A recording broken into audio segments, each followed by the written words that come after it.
یہ جو اللہ والوں کی مدد ہے یہ تو ہے اللہ ہی کی مدد ہے، لیکن یہ جو سیٹھوں کی طرف توجہ کرنا، نوابوں کی طرف توجہ کرنا، دنیا داروں کی طرف توجہ کرنا اور اپنا مزاج اس طرح کا بنا لینا، یارو گردن کو جھکا دیتا ہے خیرات کا پتھر، جہاں میں مانگنے والوں کے سر کبھی اونچے نہیں ہوتے۔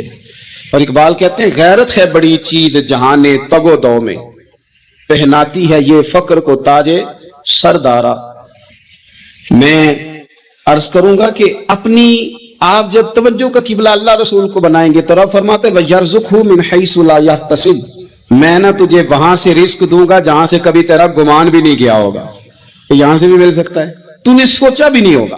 بخاری شریف میں حدیث ہے، حضرت جابر ابن عبداللہ فرماتے ہیں نبی پاک صلی اللہ علیہ وسلم نے نا 300 لوگوں کا ایک لشکر روانہ کیا کسی مہم کے لیے، کسی جہاد کے لیے۔ حضرت ابو عبیدہ بن جراح رضی اللہ تعالیٰ عنہ امیر لشکر تھے۔ فرماتے غربت اتنی زیادہ تھی، بھوک اتنی زیادہ تھی کہ ایک ایک کھجور دن میں ایک وقت کھانے کو ملتی تھی، اور کچھ دن ایسے آئے کہ اب کھجور بھی نہیں مل رہی۔ فرماتے اتنی زیادہ بھوک لگی مجاہدین کو 300 بندہ پتے کھا کے گزارا ہونے لگے، یہ بخاری میں موجود ہے۔ آپ فرماتے کہ دریا کے کنارے ہمارا پڑاؤ تھا، ٹھہراؤ تھا، جب بھوک سے نڈھال ہو گئے نا وَيَرْزُقْهُ مِنْ حَيْثُ لَا يَحْتَسِبُ، اللہ وہاں سے روزی دیتا ہے، گمان بھی نہیں ہوتا۔ فرماتے ہیں ایک مچھلی اللہ تعالیٰ نے دریا کے کنارے بھیجی، فرماتے ہیں وہ تھی تو مچھلی پر پہاڑ جتنی تھی۔ بخاری میں لفظ ہیں، حضرت جابر ابن عبداللہ رضی اللہ تعالیٰ عنہ فرماتے ہیں 300 آدمی 18 دن تک اس مچھلی کو کھاتے رہے، مچھلی ختم ہی نہیں ہوئی۔ مچھلیاں نہیں، مچھلی کہتے ہیں 18 دن 300 بندہ کھاتا رہا، مچھلی ختم ہی نہیں ہوئی۔ اور فرماتے ہیں کہ اس کی ہڈی نکال کے، کانٹا کہیں گے آپ اپنی زبان میں، کہتے ہیں وہ نکال کے نا تو اس کو کھڑا کیا نا جب، تو اونٹ کجاوے سمیت اس کے بیچ سے گزر جاتا تھا، 2 اس کے کانٹے جوڑے۔ فرماتے ہیں وہ اس کا گوشت ہم کھاتے تھے اور اس کی چربی بطور تیل کے ہم جسموں پہ ملتے تھے، بیماروں کو اس سے سکون آتا تھا، تندرستی شفا ہوتی تھی۔ فرماتے ہیں ہم کھایا بھی ہم نے، اور کچھ لے کے ہم مدینے بھی گئے، اور قربان جائیں نبی پاک نے بھی اس میں سے کھایا۔ ہم نے عرض کی حضور یہ معاملہ کیا ہے، یہ ماجرا کیا ہے؟ تو محبوب نے فرمایا تمہارے پاس غذا نہیں تھی، رب نے تمہارے لیے بندوبست کیا ہے، اللہ نے تمہیں دیا ہے۔ مکان شروع کر لیا، ایک صاحب نے وہ مکان بنانے لگے، آپ وہ حساب لگا رہے ہیں، کہتے ہیں میرے پاس اتنے پیسے ہیں، اتنے میں نے فلانے دوست سے کہنا ہے اس نے دے دینے، اتنے فلانے رشتہ دار سے کہنا ہے اس نے دے دینے، اتنے فلانے سے کہنا ہے اس نے دے دینے۔ یہ ساری کاپی بنا کے مکان شروع کر لیا۔ جو روز کہتا تھا نا کوئی حکم ہو جاتے دسی، سب سے پہلے اس کو کہا میاں پیسے چاہیے، وہ کہندا ہو کل ہی منڈا ٹوریا کدے تو پرسوں 10 داتے لب جانے سن۔ میں آپ کو اپنے تجربے کی بات بتا رہا ہوں۔ جن لوگوں کا خیال ہوتا ہے نا کہ آپ سٹارٹ کریں فلانا کام، ہم آپ کے ساتھ ہیں، اللہ کا ہی کوئی نظام ہے، وہ بالکل بھی نہیں ساتھ ہوتے۔ لیکن ایسا نہیں ہے کہ کوئی ساتھ نہیں ہوتا، اللہ تعالیٰ بڑے اسباب پیدا کرتا ہے، وہاں سے دیتا ہے جہاں سے گمان بھی۔ ہمارا یہ ذہن بن جاتا ہے ہم ساری اپنے حساب سے چلتے، اتنے رشتہ داروں سے، اتنے کون آپ کے ساتھ چلے گا، سوال ہی نہیں پیدا ہوتا۔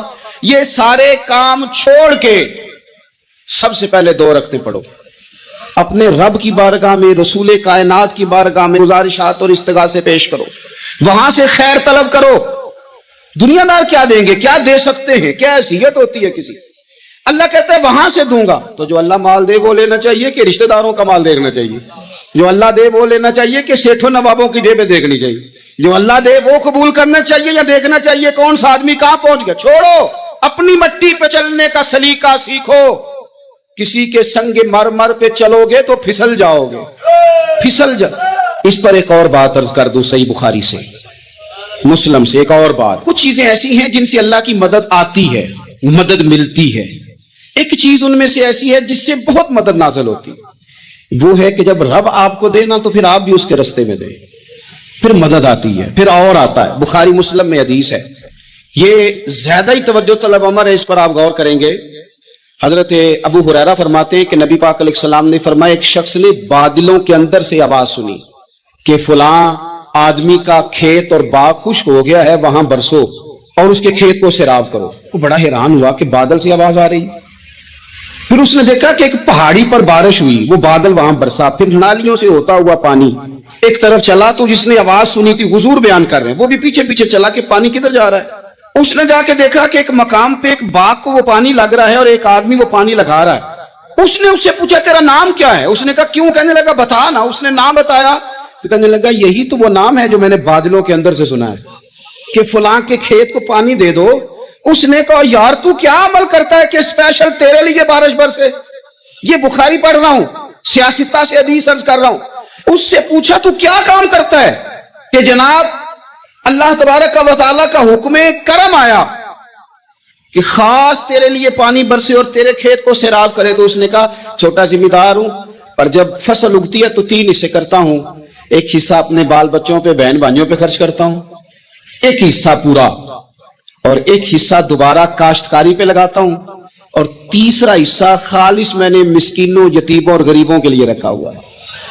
وہ جو تیسرا حصہ, اللہ کرے آپ سمجھے, وہ رب کے بندوں پہ تیسرا حصہ خرچ کرتا ہے نا, تو کریم مالک نے فرمایا جہاں سے غریب کا حصہ جاتا ہے وہ کھیت خشک نہیں رہنا چاہیے. وہ جہاں سے مسکین روٹی کھاتے ہیں وہ خشک نہ رہے. جہاں سے یتیموں کو کچھ آتا ہے کہیں اس کی فصل رہ نہ جائے. میں اور آپ بھی اگر اپنے مال میں مسکینوں, یتیموں, غریبوں کے حصے رکھ لیں گے تو فصلیں خشک نہیں رہیں گی. ان کے اندر تازگی آئے گی, نور آئے گا, کرم آئے گا. خاص کر خدا کی رحمت برسے گی. مدد اللہ سے چاہیں, اپنی توجہات کا مرکز رب رسول کی ذات کو بنائیں, پھر آپ محسوس کریں گے کہ بڑی جلدی اللہ تعالیٰ کی مدد آنے لگی ہے. کبھی آپ صرف کہہ دیں نا میرا رب میرے ساتھ ہے, اس لفظ میں اتنی طاقت ہے کہ دشمن ویسے زہر ہو جاتا ہے. زندگی میں کسی سے بھی لڑائی ہو اچھی طرح سوچ لیں کہ اللہ اس طرف ہے یا اس طرف ہے. اگر آپ زیادتی پہ ہیں تو پھر رب مظلوم کی جانب ہے. اگر اللہ کی مدد آپ کے ساتھ ہے تو دنیا کی کوئی طاقت آپ کو گرا نہیں سکتی. اور اگر آپ مظلوم کے مقابلے میں ظالم بن کے آپ کھڑے ہو گئے ہیں اور آپ نے رویہ وہ اختیار کیا ہے کہ جس میں مدد نہیں آئے گی, تو پھر یاد رکھ لیں کہ آپ کوئی بھی ہیں, کہاں بھی ہیں, آپ کمزور ہیں. طاقتور تھے ابتدائے اسلام میں, ظاہری طاقت تھی کفار مکہ کے پاس, وہ ڈنڈوں سے مارتے تھے غریبوں کو, ان کے ہاتھوں میں ڈنڈے تھے, اور خدائی طاقت ان مظلوموں کے ساتھ تھی. صاحب زرقانی نے لکھا ہے حضرت زنیرہ رضی اللہ تعالیٰ عنہ ایک لونڈی ہے, غریب ہے, ماڑے دا کی کام محمد نس جانا یا رونا, غریب سادی بی بی اور لونڈی کنیزہ, ایک مشرک کی کنیزہ تھی, انہوں نے کلمہ پڑھ لیا. وہ ڈنڈوں سے مارتا, دروں سے مارتا, تکلیف دیتا. حضرت زنیرہ رضی اللہ تعالیٰ عنہ کو اتنا مارا, اتنا مارا.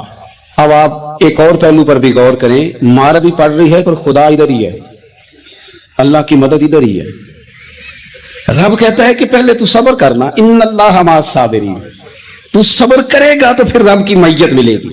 ذرا ٹھہرنا, تو تھوڑا ڈٹنا. ان الذین قالوا ربنا اللہ ثم استقاموا تتنزل علیہم الملائکہ, تو کہے اللہ میرا رب ہے, پھر تو پہلے ڈٹ, پہلے تو نے ڈٹنا ہے. ثم استقاموا, جو ڈٹ گیا, تتنزل علیہم الملائکہ, ڈٹنے والے کے لیے مدد آتی. پہلے تھوڑا ٹھہرنا پڑتا ہے, پہلے تھوڑا صبر کرنا پڑتا ہے, حوصلہ کرنا پڑتا, اس کے بعد مدد آتی. مار پڑ رہی ہے, مارا جا رہا ہے. حضرت زنیرہ کو ان کا مالک جو ہے ظاہری آقا وہ مار رہا ہے, یہ کنیزہ ہے, اتنا مارا, اتنا مارا, ان کی بینائی چلی گئی, نظر آنا بند ہو گیا. ابو جہل آیا اور کہنے لگا زنیرہ دیکھا نا ہمارے بت تیری آنکھیں لے گئے, معاذ اللہ, لات و منات ہمارے بتوں نے تجھے اندھا کر دیا. اب ایسا نہیں ہے کہ بی بی روتی جا رہی ہے, روتی جا رہی ہے, مایوسی مایوسی, معاذ اللہ, پریشانی, غریبی بڑی ہے, پوچھنے والا کوئی نہیں, یہ باتیں نہیں. کیا جملے ہیں خاتون کے, کیا لفظ ہیں. ابو جال نے تنزیہ کہا, معاذ اللہ, کہنے لگا دیکھا نا ہمارے بتوں نے تجھے اندھا کر دیا. تو جناب زنیرہ آنکھوں کی بنائی گئی ہے, رات کو گئی ہے, دکھ ابھی تازہ ہے, لیکن اللہ پہ جو توکل ہے, اپنے مالک سے جو رشتہ ہے وہ اتنا مضبوط ہے, اتنا طاقتور ہے, اس میں اتنی گہرائی ہے کہ حضرت زنیرہ بول کے نا اتنی قوت سے بولی, اتنی طاقت سے بولی کہ پورے کفر پر لرزہ طاری ہو گیا. فرمانے لگی تمہارے پتوں کی کیا اوقات ہے کہ وہ میری بینائی لے جائیں, یہ میری رب کی حکمت کا تقاضا ہے. جب تک اس نے چاہا زنیرہ دیکھتی رہی, اور جب اس نے چاہا زنیرہ کی آنکھوں کی بینائی چلی گئی, اور اگر وہ چاہے گا نا تو بینائی واپس بھی کر دے گا. اگر ہو ذوق یقین پیدا تو کٹ جاتی ہیں زنجیریں، اگر وہ چاہے گا تو بنائی آ بھی جائے گی۔ حضرت زنیرہ نے رات کو یہ لفظ کہے، ابو جہل اور سارے کفار ڈر کے سن کے چلے گئے، آپ اطمینان سے آ کے بستر پہ سوئی، جب سویرے اٹھی تو اللہ نے آنکھوں کی روشنی واپس کر دی تھی۔ آنکھوں کی اب چھڑی پکڑی ہے، بازاروں میں گھومتی ہے، کہتے ہیں بلاؤ کدھر ہے تمہارے نات و منات، دیکھو میرے رب نے روشنی واپس کر دی۔ آ کر میں نے ساتھ ادھر آ ستمگر ہنر آزمائے، تو تیر آزما ہم جگر آزمائے۔ بیمار لوگوں یاد رکھو، کہہ دیا ڈاکٹر نے کہ تو بڑا بیمار ہے، تو بڑا کمزور ہے، یہ ہو گیا وہ ہو گیا، تو ڈاکٹر اپنے علم کے مطابق بات کر رہا ہے، ہوگا تو وہ جو میرا رب چاہے گا۔ کمزور ہو جانا، پریشان ہو جانا، تکلیف میں آ جانا، پتہ نہیں بات ہو گئی ہے تو جانے کیا ہو جائے گا۔ اپنی زندگی کے اندر اپنے رب سے رشتہ مضبوط کریں، رسول کائنات سے رشتہ مضبوط کریں، اللہ والوں سے رشتہ مضبوط کریں۔ حضرت زنیرہ نے پیغام دیا کہ زندگی میں جو جینا چاہتے ہیں تو وہ رب کا نام لے کے جی سکتے ہیں، جو اپنی زندگی میں خوشیاں دیکھنا چاہتے ہیں تو رسول اللہ کے نام پر خوشیاں دیکھی جا سکتی ہیں۔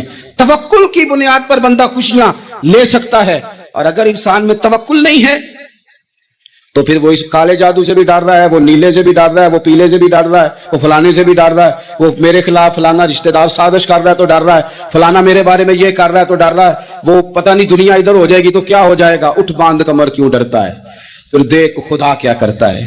تو اس ساری گفتگو کا نچوڑ آپ کو یہ عرض کیا ہے، سب سے پہلے تو یہ کہ میدانوں میں مدد بھی اللہ کی، رزق میں مدد بھی اللہ کی، فصلیں خشک ہوں تو مدد پھر بھی اللہ کرے تو پھر ساری مدد، اور اگر انسان بیمار ہو تو پھر بھی مدد اللہ کی۔ تو اپنے اللہ کی جانب توجہ کو بڑھائیں، آپ اللہ سے مدد کے سوالی بنے۔ ترمذی کی ایک حدیث ہے، میں آپ کو زندگی کا تجربہ بتاتا ہوں کہ جب میں بڑا پریشان ہوتا ہوں تو یہ والی روایت کھول لیتا ہوں، مزہ دیتی ہے۔ میرے نبی پاک علیہ السلام نے فرمایا اپنے دکھ سیٹھوں نوابوں کو نہ کہنا، مالداروں کا نہ کہنا، ورنہ اللہ تمہیں کبھی غنی نہیں کرے گا۔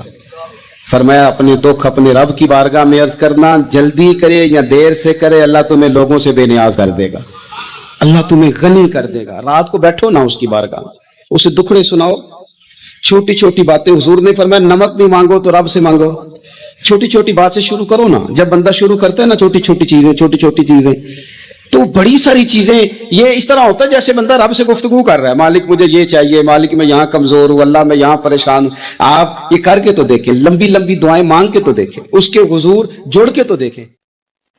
وہ درویش ہے، وہ اللہ والا ہے، وہ علم لدنی والا ہے، ہم نے رنگ ہی ایسا دیا ہے، ہیں لوگ اس میں اختلاف نہیں، لیکن اب یہ کیا بات ہوئی کہ جو آدمی بالکل جاہل اور مطلق جاہل ہے اور علم کی مخالفت کر رہا ہے، آپ اس کی فضیلت بیان کر رہے ہیں۔ قوم ادھر جاتی ہے، ساری بابا جی کی طرف جاتی ہے، لیکن نبی پاک علیہ السلام کا عمل مبارک کیا ہے؟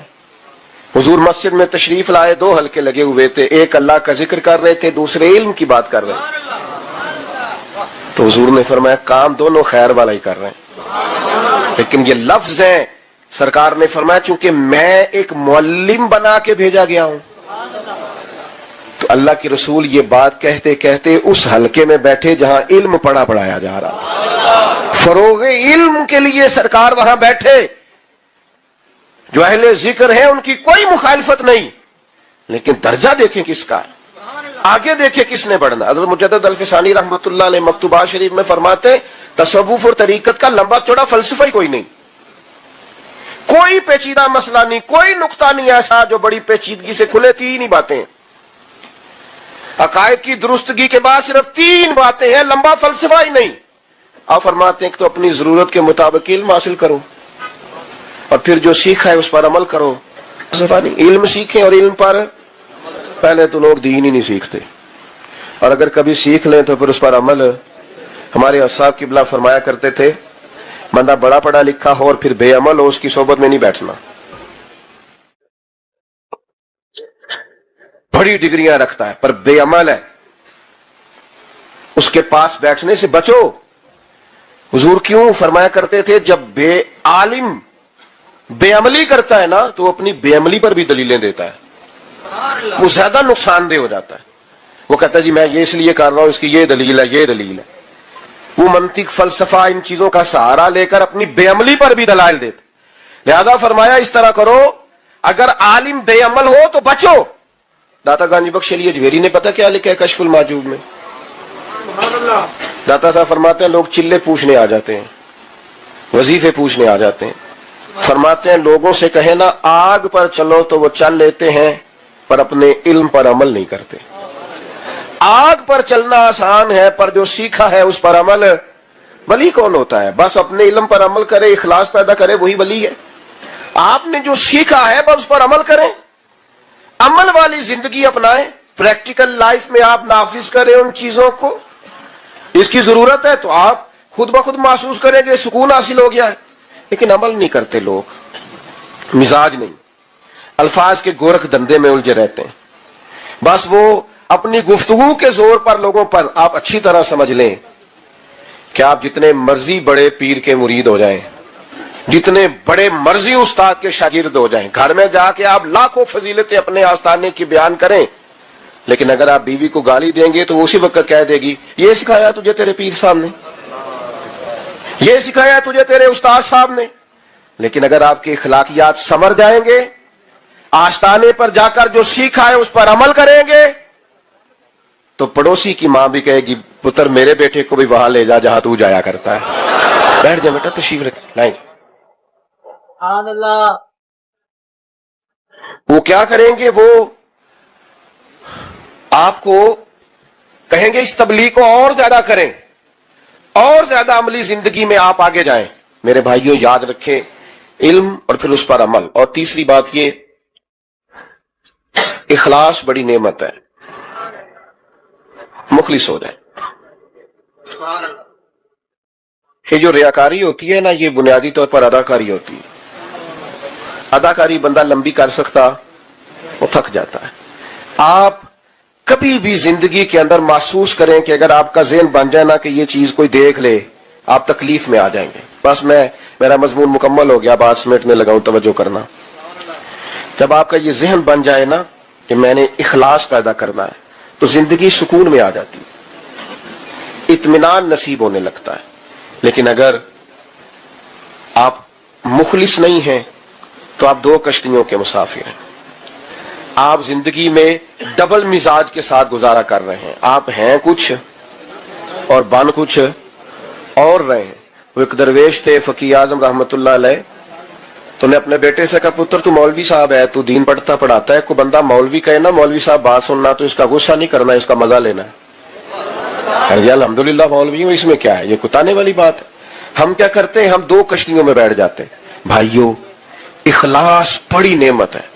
نبی کریم علیہ الصلوۃ والسلام نے فرمایا جو عمل تم مخلص ہو کے کرو گے وہ تھوڑا بھی ہوگا تو تمہیں کفایت کرے گا، تمہارے لیے کافی ہو جائے گا۔ اخلاص کے ساتھ اپنی زندگی گزاریں، کبھی بھی تصنع کا مظاہرہ نہ کریں۔ یہ جن کو دکھاوے کا، وہ میرے طرح کے لوگوں کو شوق لگ جاتا ہے نا اسٹیج پہ بیٹھنے کا، بیچاروں کو کبھی پیچھے بیٹھنا پڑ جائے نا تو بڑی مصیبت میں جان آ جاتی ہے۔ وہ پھر اسٹیج سیکٹری کو گردن اونچی کر کر کے دکھاتے ہیں کہ میں آ گیا ہوں، میرا کبھی اعلان کر دینا تو۔ اور اتنی بڑی مصیبت ہے آج کل، تو میں اللہ کے گھر میں بیٹھا ہوں، جو نام ہمارے ہیں وہ بہت کافی ہیں، اس کے اوپر القابات کا بوجھ ڈال کے اپنے آپ کو دبانے کی کیا ضرورت؟ اصل انسان کا پتہ تو تب چلے گا جب صبح قیامت اس کا نامہ اعمال کھلے۔ اگر پردہ پوشی ہو گئی پھر تو ہم بڑے لوگ ہیں، لیکن ویسے القابات کی دوڑ میں شامل ہونے کا کوئی فائدہ کچھ بھی نہیں۔ من دانم کے من دانم، جو ہم ہیں ہمیں پتہ تو ہے ہی۔ تو اتنا اونچا اڑے بندہ کے بعد میں گرے تو نقصان ہو، یہ بھی ٹھیک نہیں ہوتا۔ مخلص بنے، اخلاص۔ ہم نہ بڑے دعوے کرتے ہیں، بڑا کچھ دکھاتے ہیں، اس کا نقصان ہوتا ہے۔ زندگی میں اتنا کہیں جتنا کر سکیں۔ آخری گزارش میری آپ کی خدمت میں یہ ہے، مجھے کہا نہیں حضرت نے، نہ کسی اور نے، صرف میں نے آپ سے اتنی بات کرنی ہے کہ یہ جو لوگ دینی مدارس چلاتے ہیں نا، ان کے ہاتھ ضرور مضبوط کریں۔ میں کسی چندے کی اپیل نہیں کر رہا، لیکن اخلاقی مدد کریں۔ جو آدمی صبح سے بیٹھ کے دوپہر تک شام تک پڑھاتا ہے، اخلاقی تعاون کریں، مدارس کے نمائندے بنیں۔ آپ ان کے، میں ایسا بھی نہیں کہتا کہ مدارس میں کمی کوئی نہیں، جہاں انسان ہوتے ہیں وہاں کمزوریاں بھی ہوتی ہیں۔ آپ آئیں، جہاں کمزوریاں ہیں وہاں مشورہ دیں، لیکن جتنی خدمت مدارس کر رہے ہیں نا،